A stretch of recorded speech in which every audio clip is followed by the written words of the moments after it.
Welcome, big time Dynasty League owners. You know what it is. This is the weekly recap, and boy, were some fires put out this week. Big shout out to Prison Mike and Lance and the Scranton Stranglers. Matt and Lance, good job today as you took down two pretty big winning streaks. Obviously, the reign of undefeated snip, snap has come to an end. Although he's still atop of the standings, we will see if he's atop the power rankings. Jordan has now fallen to 9-1, but still a huge accomplishment. And of course, Nathan Knight had himself a nice winning streak, and that came to an end this week as well, as the Scranton Stranglers took down Nathan Pierce's Knights of the Night.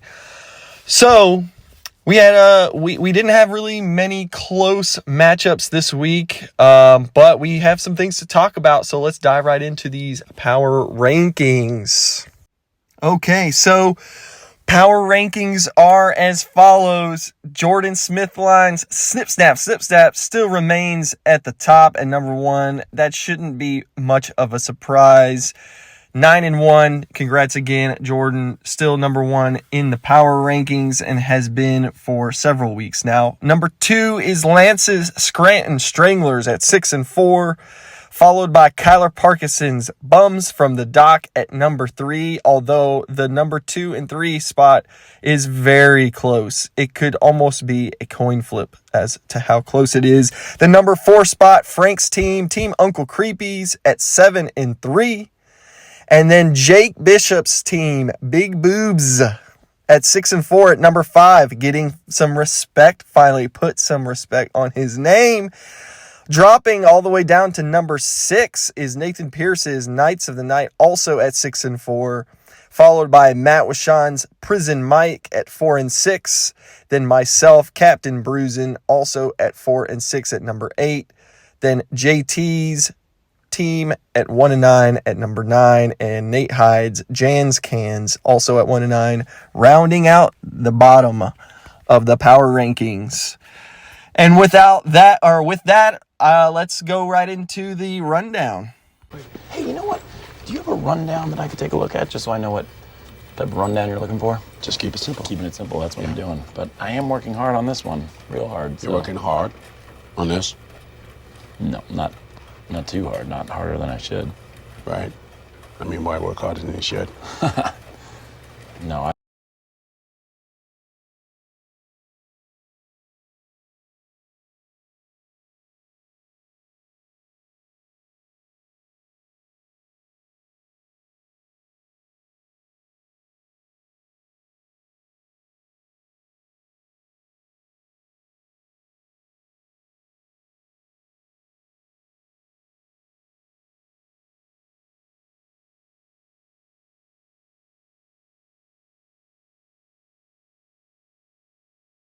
Our Thursday night matchup is number 3, Bums from the Dock at 5-4, going on the road to take on number 10, Jan's Cans at 1-8, and this matchup went about as expected.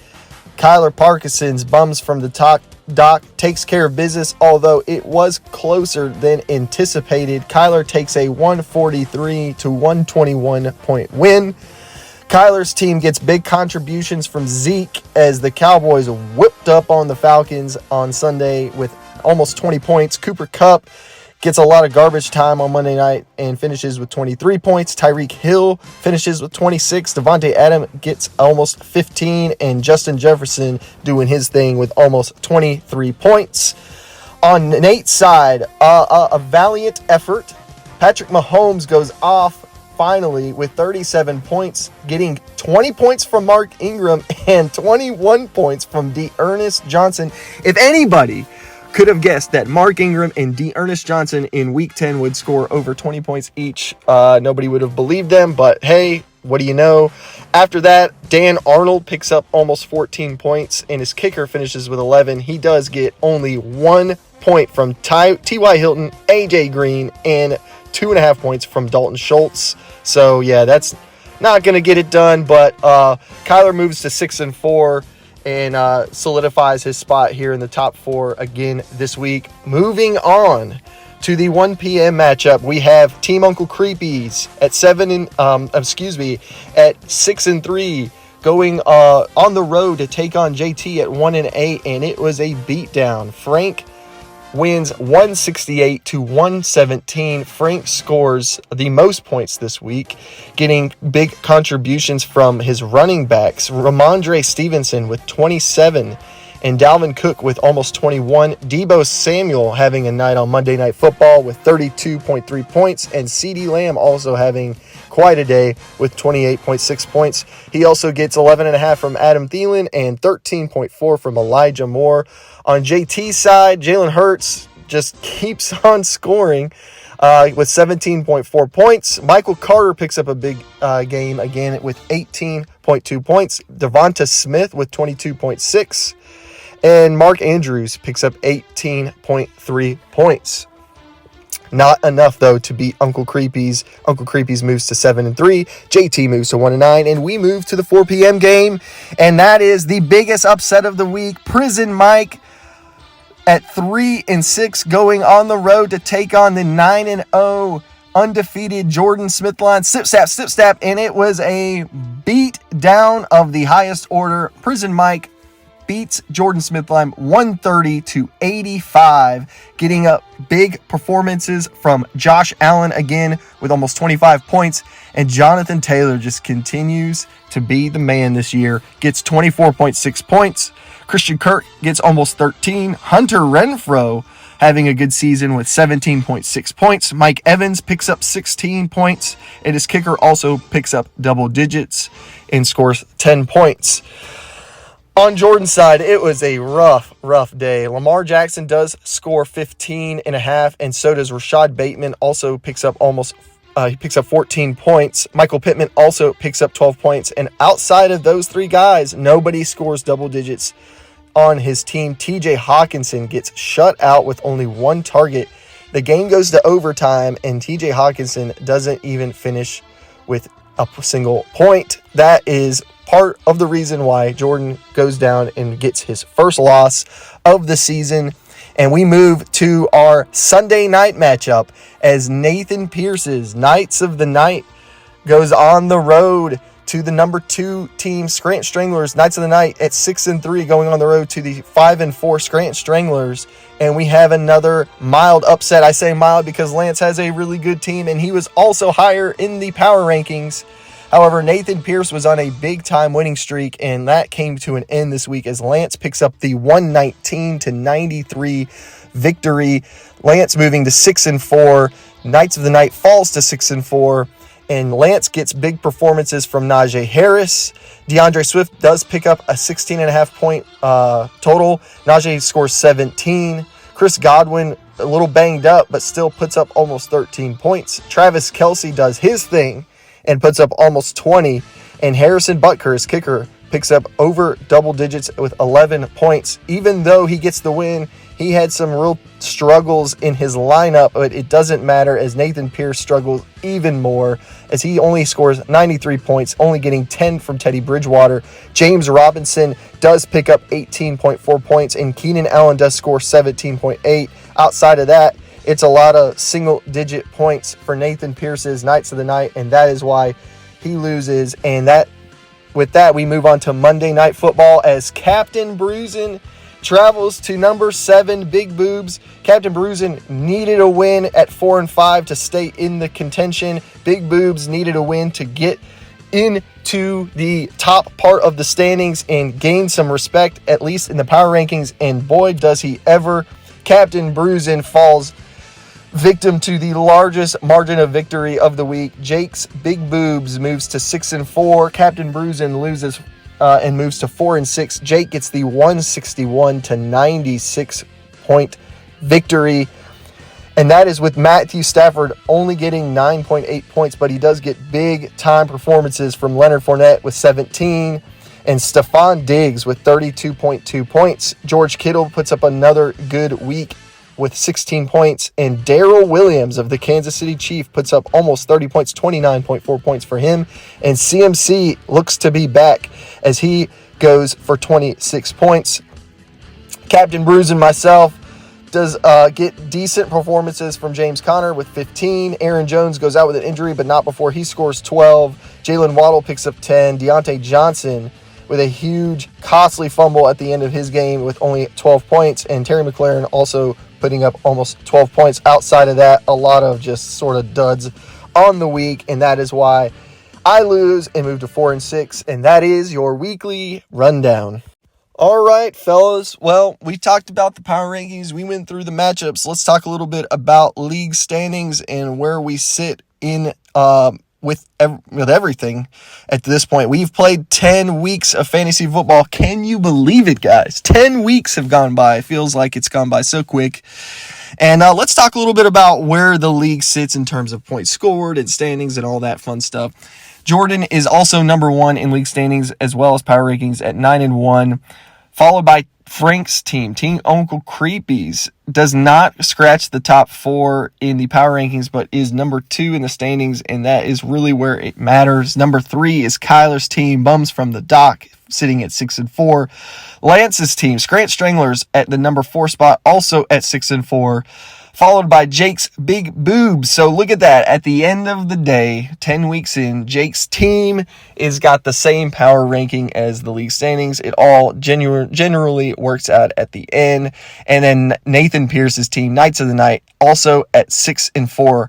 Followed by Matt's team, Prison Mike, at 4-6. Captain Bruisin, myself, at 4-6 at number 8. Then JT at 1-9 in the 9 spot. And Nate Hyde's team, Jan's Cans, also at 1-9 at number 10. So here's where we're at.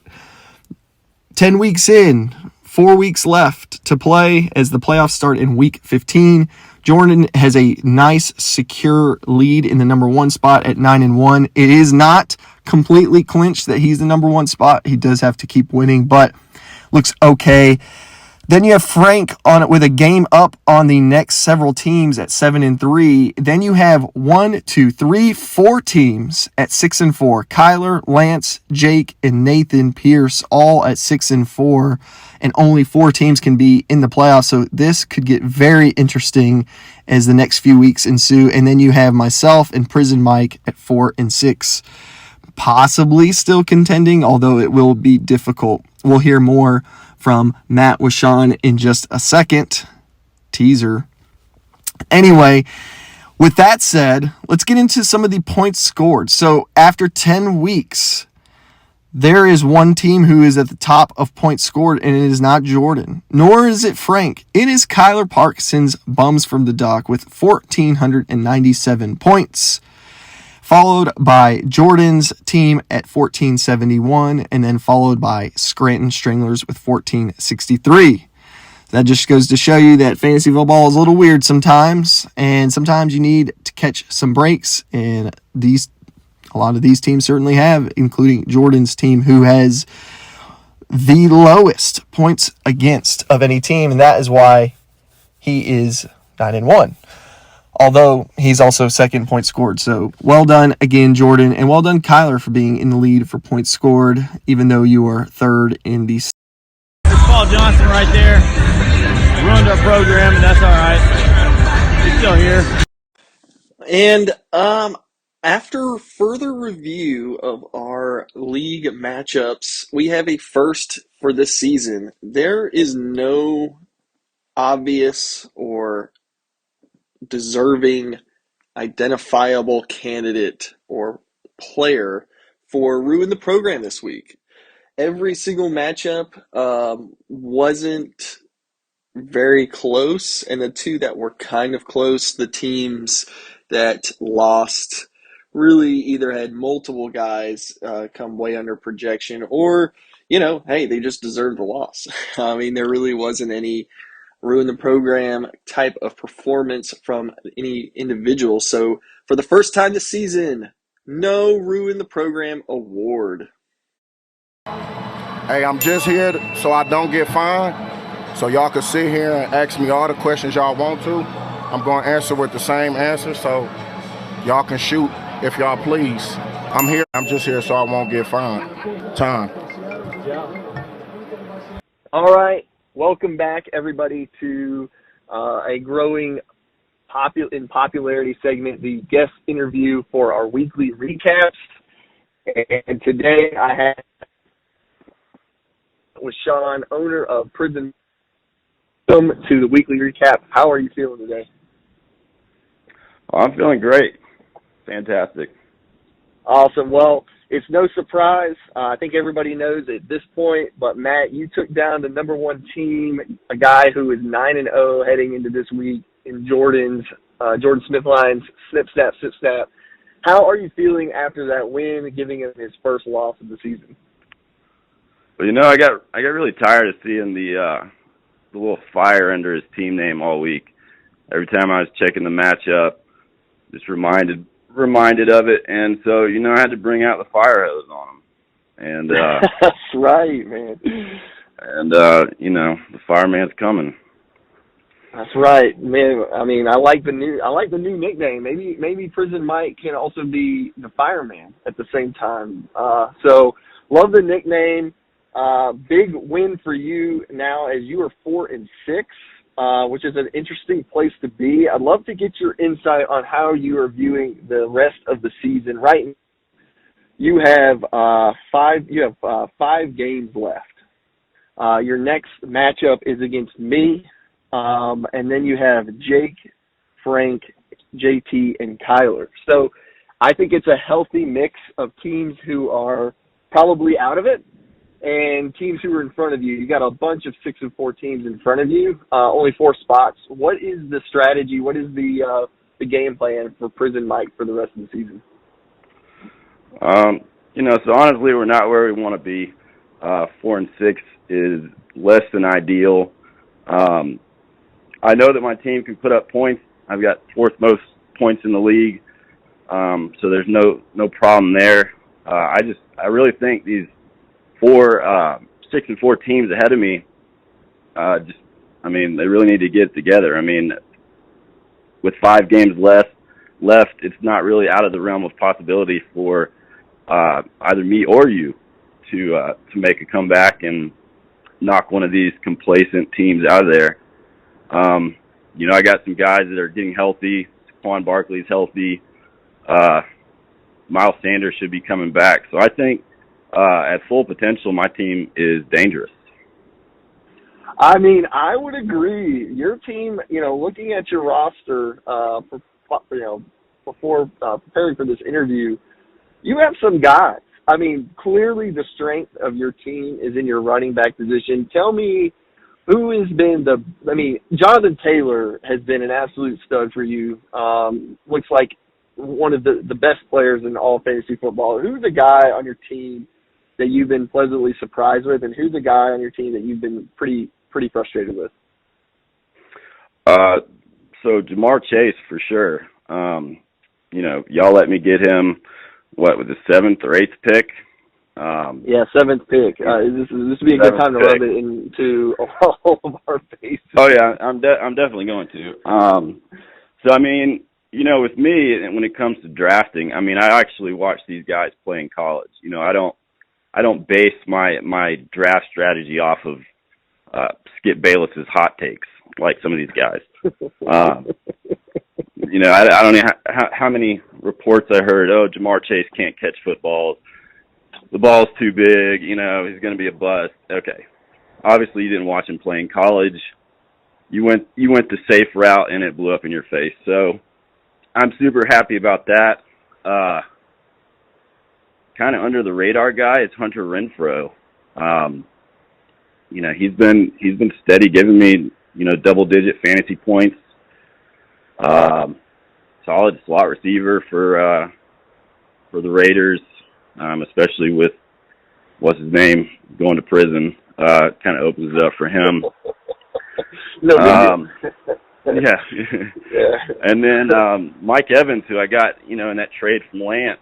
I mean, he's like a broken clock, right twice a day kind of scenario. Some days he's, 20-something points, and then the next week he'll disappear. So if I can get some consistency out of him, combined with my running backs, I mean, I really do think I can make a solid run in the playoffs.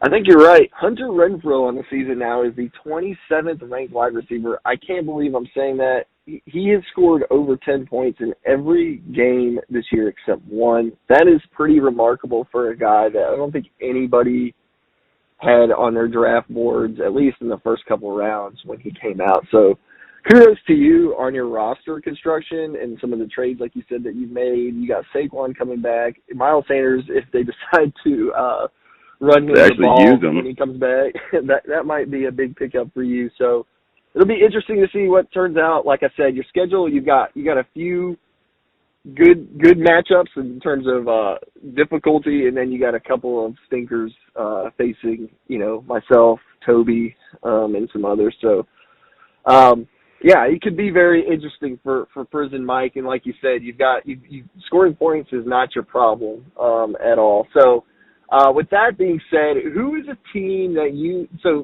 you're gunning for the top 4 spots, which I respect. Who's a team in front of you that you expect come the end of the regular season will be out of contention? A team that you're not so much worried about, moving up the leaderboard of the standings.